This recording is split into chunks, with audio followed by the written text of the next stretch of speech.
Well, as the government shutdown continues, Hampton Roads leaders gathered this morning for their annual congressional forum. We caught up with congressional leaders to find out how they're feeling about the Senate's vote on the shutdown and what their priorities are as the bill heads back to the House. Jemiah Beatty reports. We heard from 3 of Virginia's congressional leaders who say they are ready to take a closer look at the bill aimed at ending the government shutdown once it makes its way back to the House. Congressman Bobby Scott, Rob Whitman, and Jen Kiggin say the shutdown has stretched into its 6th week, creating ripple effects for federal employees, healthcare programs, and families who depend on SNAP benefits. Over the weekend, the Senate was able to reach an agreement to restore pay for federal workers and restart food assistance programs. Congressman Scott says it's progress, but warns the repeated shutdown is taking a toll. At some point, I think we have to consider whether we're going to have to start changing the system when we have a shutdown, whether we continue to pay people anyway, because I think this is inflicting hardship that never should have been there.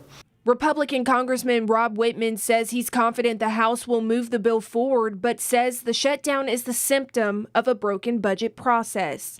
This is year 18, folks, where we've had a continuing resolution instead of appropriations bills. But I'm confident that we'll get that done. We'll get it through the House. We'll get it signed into law. Whitman adds the shutdown hurts local shipyard workers and defense projects that rely on stable funding. He says it shows why Congress needs a reliable budget process.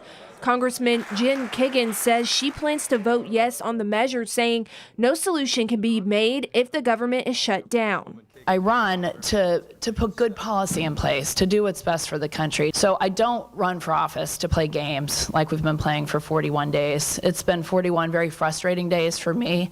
Congressman Scott said he plans to vote no for now, citing unresolved concerns about Affordable Care Act funding and tax credit protections.